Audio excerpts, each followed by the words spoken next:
The story kicks off with Brian Godlock sprinting like his life depends on it through the cracked streets of his neighborhood. The night is filled with chaos.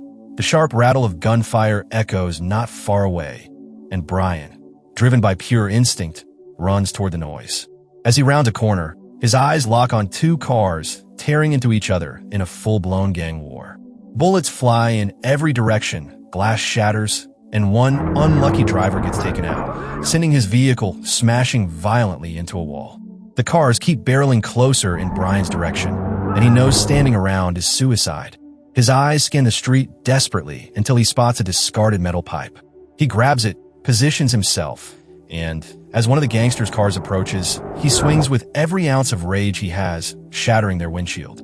The sudden hit nearly makes them lose control, but instead of backing off, the gangsters redirect their fury toward him.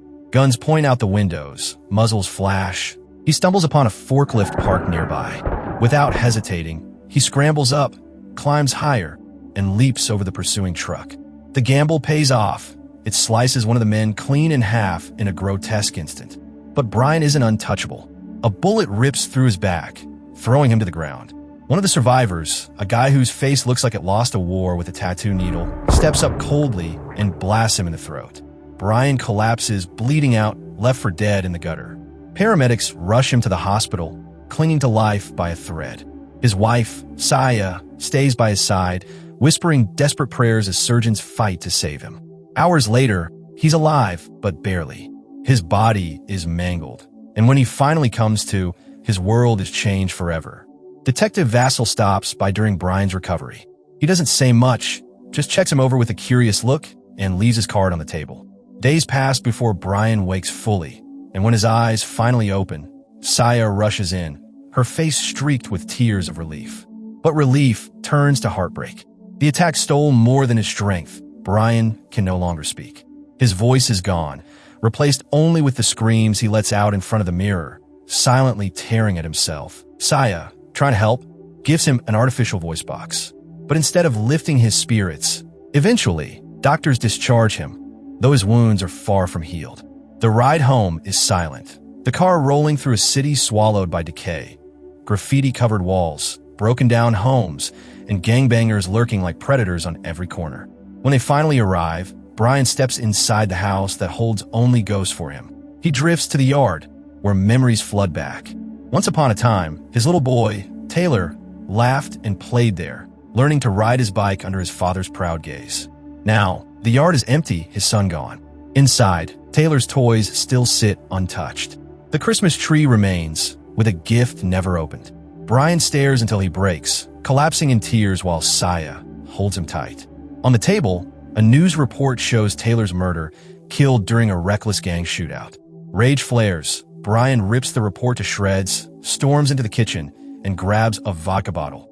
He mouths words to Saya, begging her for some kind of help, but she only crumbles into tears, helpless herself.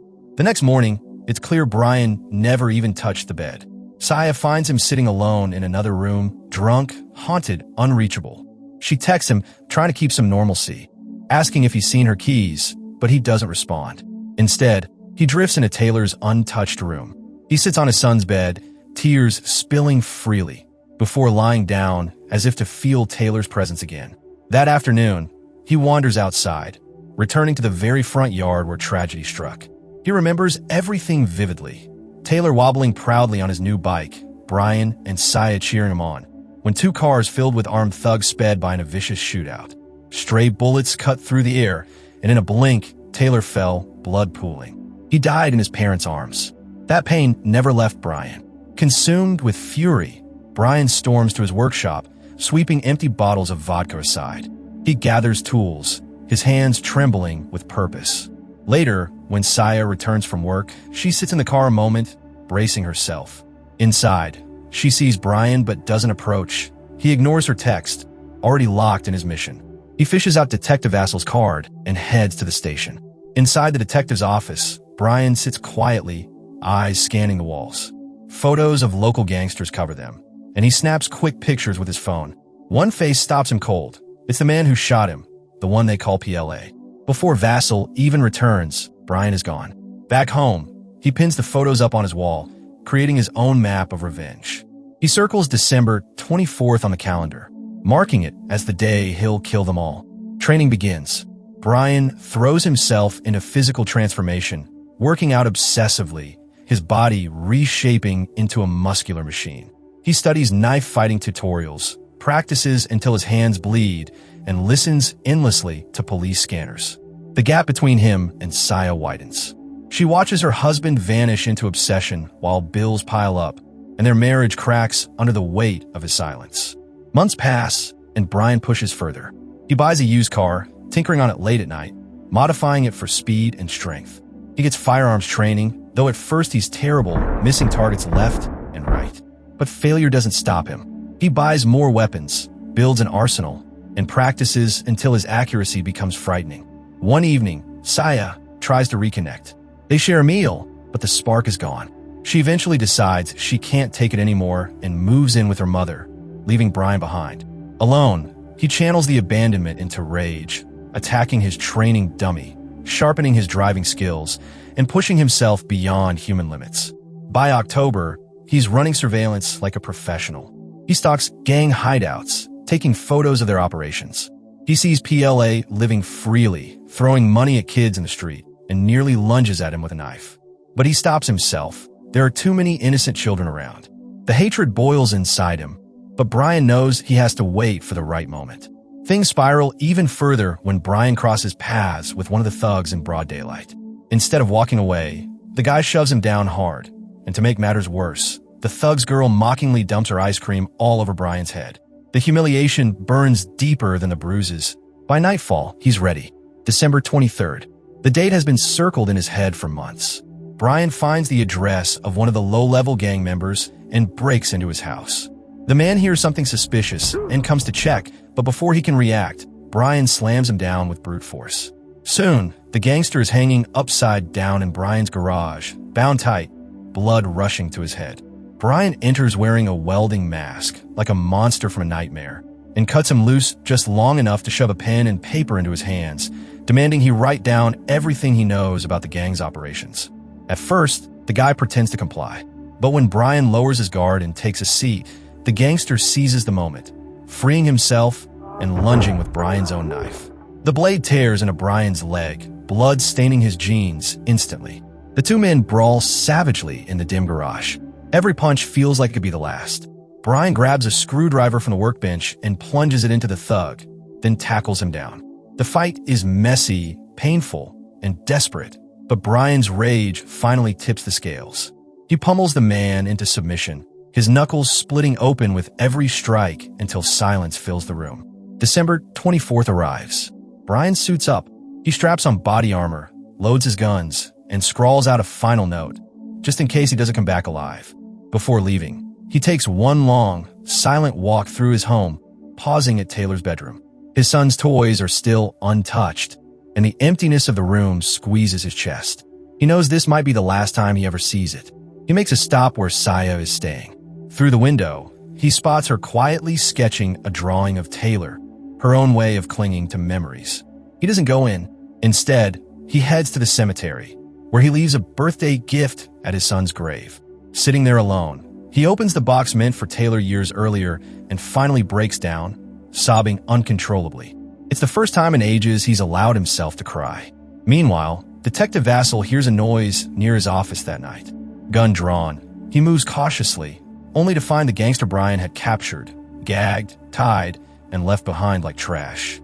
Alongside the body is a note from Brian, a message saying he's doing what the police failed to. Attached is a flash drive loaded with months of evidence Brian had been secretly collecting on the gang.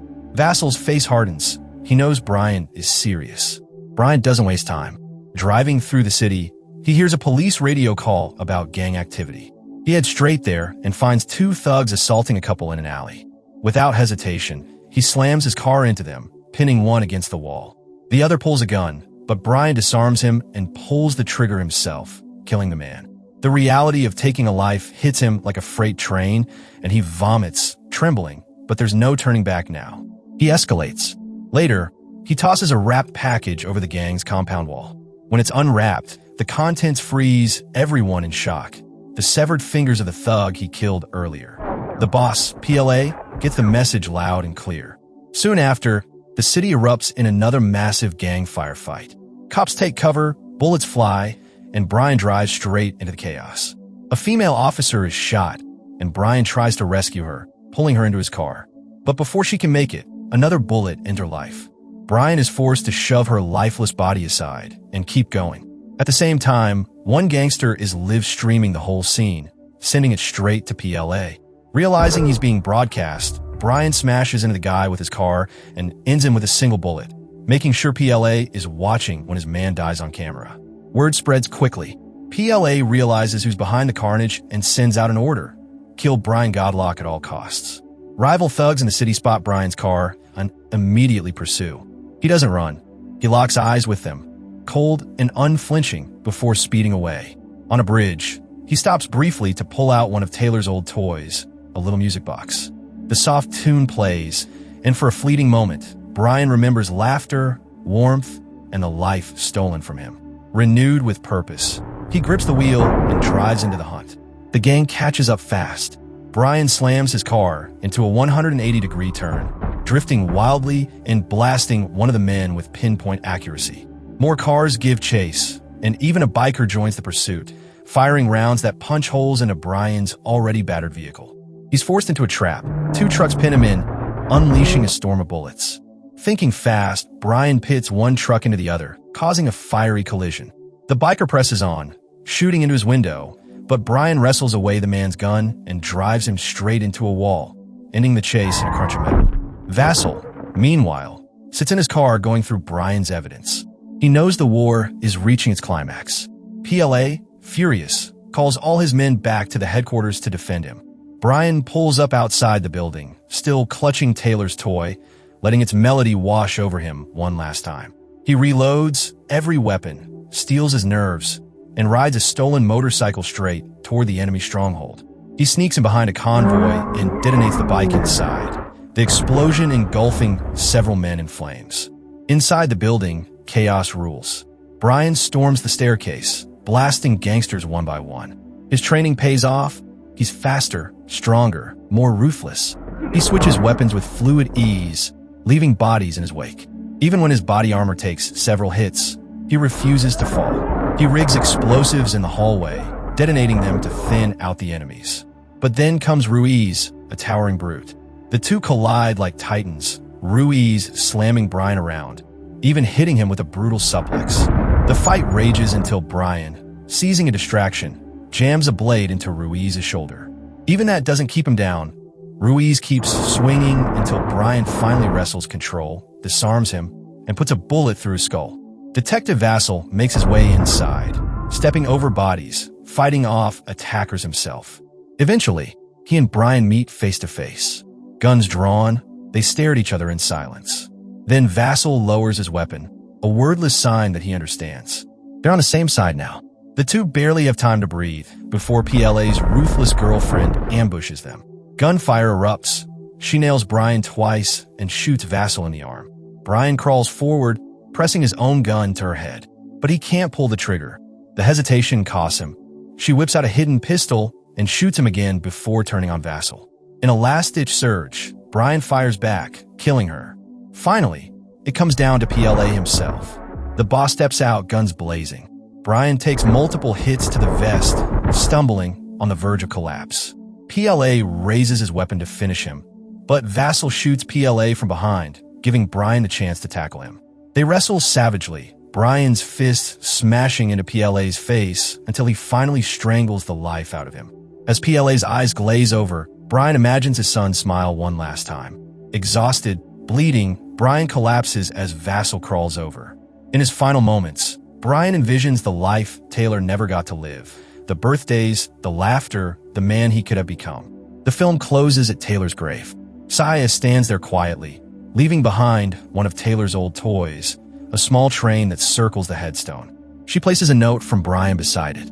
The camera lingers, the toy chugging around endlessly, a haunting reminder of everything lost.